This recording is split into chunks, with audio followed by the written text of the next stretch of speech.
Gold trusted gold buyers మీరు తాకట్టు పెట్టిన బంగారాన్ని విడిపించి ఈ రోజు ఉన్న మార్కెట్ ధరకు కొనబడును.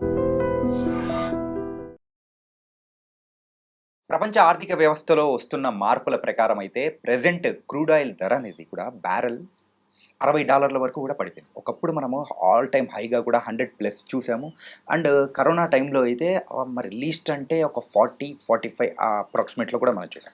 కాకపోతే ఇప్పుడు ఇంతవరకు తగ్గిన తర్వాత మరి దీని ప్రభావం ఆర్థిక పరిస్థితుల మెయిన్గా మన ఇండియాలో ఉన్న ఆర్థిక వ్యవస్థ పైన ఎలా ఉంటుంది, అండ్ సామాన్యుడి పైన భారంగా ఉండేది మెయిన్గా పెట్రోల్, డీజిల్. మరి వీటి యొక్క రేట్ అనేది కూడా తగ్గించే అవకాశాలు ఏమన్నా ప్రభుత్వం సైడ్ నుంచి ఉన్నాయా, ఉంటాయా లేదా అనే దాని గురించి కూడా ఇప్పుడు మాట్లాడడానికి మనతో పాటు కూడా ఉన్నారు మరి certified financial planner doctor Anil Kumar Bachchu గారు. మరి ఆయన్నే అడిగితే.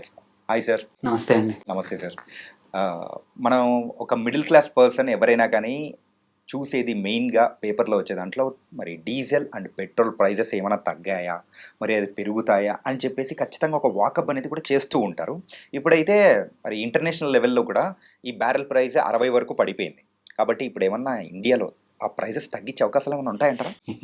యాక్చువల్లీ తగ్గిస్తే మంచిది. కాకపోతే ఏంటంటే ఇప్పుడే తగ్గించకపోవచ్చు. ఇది ప్రభుత్వం చేతిలో ఉంది. ఈ ఇంత తగ్గిపోయింది. బట్ ఏంటంటే మధ్యలో పెరిగినప్పుడు కూడా పెంచలేదు ప్రభుత్వం. పెంచకుండా నష్టాన్ని భరించాయనుకోవచ్చు. ఆర్ కంపెనీస్ మీద ఏవైతే ప్రభుత్వ రంగ సంస్థలు ఉన్నాయో, ఓఎంసీస్ అంటాం, ఆయిల్ మార్కెటింగ్ కంపెనీస్, ఆ టైంలో తన లాభాల్ని తక్కువ చేసుకునే తప్పించి ఎక్కువగా పెంచలేదన్నమాట మార్కెట్. ఎస్పెషల్లీ ఒక 100, 20, 100, 10 ఉన్నప్పుడు కూడా ఒక రేంజ్, ఒక ప్రైస్ దగ్గరే ఉంచారు. సో ఇప్పుడు తగ్గిస్తే మంచిది చెప్పలేము. కాకపోతే ఇప్పుడు ఇట్లా ఉన్న యుద్ధ వాతావరణం టైంలో ఏంటంటే రెవెన్యూస్ని తగ్గివ చేసుకోవడం అనేది ప్రభుత్వానికి మంచి పని కాదు. సో ఎందుకంటే దీని నుంచి వచ్చే రెవెన్యూ స్ట్రైట్ అవే కలెక్ట్ అవుతాయి. వేరే ట్యాక్స్లు అయితేనేమో మనము కన్జ్యూమ్ చేశాక కానీ కొనేప్పుడు తర్వాత వ్యాపారస్తులు వెళ్ళి ప్రభుత్వానికి జిఎస్టీ కడితే వచ్చే డబ్బులు. బట్ ఈ ఆయిల్ దగ్గర నుంచి వచ్చే ఎక్సైజ్ డ్యూటీ అవుతుందో ఆయిల్ మార్కెటింగ్ కంపెనీ నుంచి డైరెక్ట్ వస్తాయి. లీకేజ్ ఉండదు అనమాట. అది స్టేట్ ప్రభుత్వం కానీ అటు సెంట్రల్ గవర్నమెంట్ కూడా, 2 రాష్ట్ర కేంద్ర ప్రభుత్వాలకు కూడా ఈ డ్యూటీ ఏదైతే ఉందో ఎక్సైజ్ డ్యూటీ అనేది లీకేజ్ లేకుండా ప్రాపర్గా అందే రెవెన్యూ. ఇట్లాంటి రెవెన్యూని ప్రభుత్వం ఐ థింక్ 2 అసలు రాష్ట్రంలో కానీ అటు కేంద్ర ప్రభుత్వం కూడా తగ్గించుకునే అవకాశం నాకు తెలిసి అయితే లేదు. ఎందుకంటే ఇంకొక రీజన్ ఏంటంటే మనము ఫిజికల్ డెఫిసిట్ అంటాము. సో అంటే ఆర్థిక లోటు, ద్రవ్య లోటు అంటాం. ద్రవ్య లోటు సరిగ్గా మెయింటైన్ చేయడానికి ఇది ఒక మంచి సాధనం. ఏంటంటే ఇట్లా చమురు ధరలు పడిపోవడం వల్ల రీజన్ ఏంటంటే చమురు మన ఇంపోర్ట్ బాస్కెట్లో తీసుకుంటే నియర్లీ 25% మన ఇంపోర్ట్స్, బికాస్ క్రూడ్ ఆయిల్ మనం ఇంపోర్ట్ చేసుకుంటాం. సో అంత మేజర్ కాంపోనెంట్ ఇది అవ్వడం వల్ల, దీని ప్రైజెస్ తగ్గడం వల్ల మన ద్రవ్య లోటు తగ్గుతుంది. అండ్ మన ఈ ఇంపోర్ట్ ఎక్స్పోర్ట్స్ మధ్యలో ఉండే లోటు ఏదైతుందో అది కూడా తగ్గుతుంది అనమాట. ఈ 2 తగ్గడం వల్ల లాంగ్ టర్మ్కి కుషన్, రేపటికి ఇది cushion. So oil marketing companies కూడా వాటి ప్రాఫిట్స్ పెరుగుతాయి. అవి కూడా ఇన్ని రోజులు మధ్యలో రేట్ పెరిగినప్పుడు ఫోర్గో అయిన నష్టాన్ని ఏవైతుందో ఇప్పుడు పూడ్చుకుంటాయి ఒకటి. సో అందుకోసం ఎస్పెషల్లీ దీనివల్ల కొంచెం కొన్ని సెక్టర్స్ మాత్రం ప్రైజెస్ తగ్గించారు. డైరెక్ట్ మన కన్జ్యూమర్, మన పెట్రోల్ డీజిల్ తగ్గించలేదు కానీ కొన్ని వంట గ్యాస్ వల్ల కానీ and also aircraft fuel prices వాటి మాత్రం కొన్ని తగ్గాయి. దానివల్ల కూడా కొంచెం ఇన్ఫ్లేషన్ తగ్గుతుంది. ఆన్ ద హోల్ ఇది చేస్తే మాత్రం మంచిది. ఒక 10-15 రూపాయలు ప్రైజింగ్ తగ్గింది అనుకోండి, వెదర్ పెట్రోల్ కూడా డీజిల్ కూడా తగ్గితే మాత్రం కన్జంప్షన్ పెరుగుతుంది. దేర్ బై ఇన్ఫ్లేషన్ కూడా తగ్గడం వల్ల మోర్ డిమాండ్, జీడిపి పక్కా యాడ్ అవుతుంది. 2 రకాలుగా యాడ్ అవుతుంది. ఇప్పుడున్న కరెంట్ పరిస్థితుల్లో మనం ఎటువంటి కరెంట్ అకౌంట్ డెఫిసిట్ అంటాం, సిఏడి, ఏదైతే ఇంపోర్ట్స్ ఎక్స్పోర్ట్స్ మధ్యలో గ్యాప్, అది తగ్గుతుంది ఈ ప్రైజెస్ వల్ల. మనం అంతగా ఎక్కువగా ఫారిన్ ఎక్స్చేంజ్ స్పెండ్ చేయమన్నమాట.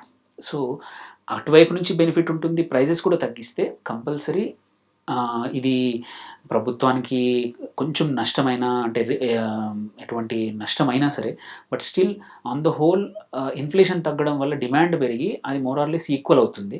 కాకపోతే యుద్ధ వాతావరణం వల్ల తగ్గించట్లేదు అనుకుంటాం. అదర్వైజ్ మాత్రం నెక్స్ట్ ఒక 3-4 మంత్స్ ఇలాగే ఉంటే కంపల్సరీ ఎంతో కొంత 4 or 5 రూపీస్ ఎంతో కొంత తగ్గే అవకాశాలు మాత్రం కంపల్సరీ ఉన్నాయి.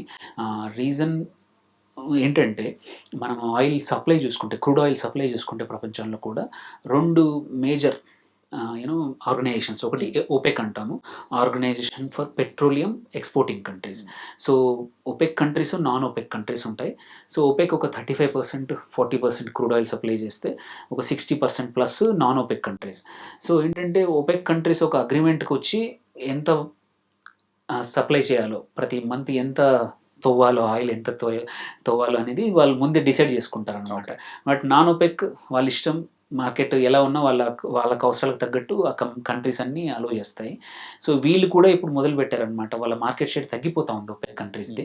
సో దట్ మీన్స్ 2 వైపుల నుంచి ఆయిల్ ఎక్సెస్ సప్లై అవకాశం ఉంది. సైమల్టేనియస్లీ మోస్ట్ ఇంపార్టెంట్ ఏంటంటే లాస్ట్ 10-15 ఇయర్స్లో డిమాండ్ చూసుకుంటే 60% ఆఫ్ డిమాండ్ చైనా నుంచి వచ్చింది. ఇంక్రీజ్ డిమాండ్ ఏదైతే ఉందో ఆయిల్కి. బట్ ఇప్పుడు లాస్ట్ ఒక 1 ఇయర్ నుంచి కొంచెం స్లో డౌన్ అయింది చైనీస్ మ్యానుఫ్యాక్చరింగ్ కానీ, చైనీస్ ఎకానమీ కానీ. మనం చూసుకున్న 4% గ్రో అయింది. ఇంతకుముందు లాస్ట్ డికేడ్ 8, 9, 10 దగ్గర గ్రో అయిన చైనీస్ ఎకానమీ ఇప్పుడు 4-5 దగ్గర స్లో డౌన్ అయింది. సో డిమాండ్ అనేది, కొత్త డిమాండ్ అనేది పడిపోయింది. దాంతోపాటు చాలా కంట్రీస్, ఎస్పెషల్లీ యూఎస్ టారిఫ్స్ వేసింది. అండ్ చాలా కంట్రీస్, చాలా కంపెనీస్ కూడా వాటి యొక్క సప్లై చైన్ని చైనా నుంచి మ్యానుఫ్యాక్చరింగ్ మూవ్ అవ్వాలి. Could be India, could be Vietnam, could be ఇంకా వేరే ఫార్ ఈస్ట్ ఏషియన్ కంట్రీస్లో కానీ. అమెరికా అయితే కొన్ని మ్యానుఫ్యాక్చరింగ్ అక్కడే చేస్తూ ఉంటాం. సో దీనివల్ల కూడా చైనాస్ డిమాండ్ అనేది పెరిగిపోయింది. సో అదొక major reason. Because major demand producing country అయితే వాడుతూ ఉందో ఇంపోర్ట్స్ కొంచెం తక్కువ చేసినప్పుడు ఆబ్వియస్లీ డిమాండ్ పడిపోయింది, అటు ప్రొడక్షన్ పెరిగింది. సో ప్రైజింగ్ అనేది ఇంకా కొన్ని రోజుల వరకు ఇలాగే ఉండే అవకాశాలు ఉన్నాయి.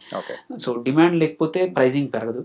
సో ప్రభుత్వం కంటిన్యూస్గా ఐ థింక్ ఈ అడిషనల్ రెవెన్యూస్ని ఆల్రెడీ మనం చూసాము కంపెనీస్ మీద భారం పడనివ్వకుండా సో చేస్తూ ఉంది. బట్ ఇంకోటి ఏం చేసిందంటే ఆయిల్ మార్కెటింగ్ కంపెనీస్ దగ్గరికి వాళ్ళకు వేసింది అనమాట.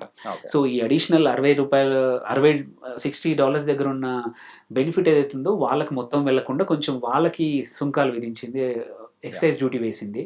సో ఇది కూడా కొన్ని రోజులు చేయొచ్చు. బికాస్ ద్రవ్యలోటు ఒకసారి మేనేజ్ అయిందనుకోండి, ఆ తర్వాత ప్రభుత్వం అంటే ఇన్ ది ఎండ్ ప్రజలకు మళ్ళీ తక్కువ చేసుకునే అవకాశాలు అయితే ఉన్నాయి. అందుకే జిఎస్టీలో ఇంక్లూడ్ చేద్దామని ట్రై చేస్తుంది కానీ అవ్వట్లేదు. సో బట్ తగ్గుతాయి. ఇంకొక ఫ్యూ మంత్స్ తర్వాత అయినా సరే పక్క ఎంతో కొంత కంపల్సరీ ప్రభుత్వమే తగ్గిస్తుంది. ఎక్కువ రోజులు ఇలా ఉంచుకోవడం, అక్కడ క్రూడ్ ఆయిల్ ప్రైసెస్ తక్కువ ఉన్నాయి. సో ఇంత హై మెయింటైన్ చేయకపోవచ్చు. Nice sir. ఏంటంటే మెయిన్గా $60 ఉన్నప్పుడు ఇలాంటి టైంలో తగ్గించాలని ప్రతి ఒక్కరు కూడా కోరుకుంటారు. కాకపోతే ఇప్పుడున్న పరిస్థితుల్లో మాత్రం మీరు అన్నట్టు కుదరదు. బట్ రాబోయే కాలంలో మాత్రం ఎక్స్పెక్ట్ చేయొచ్చు అని కూడా చాలా చక్కగా వివరించారు. Thank you so much sir. Thank you అండి. Thank you.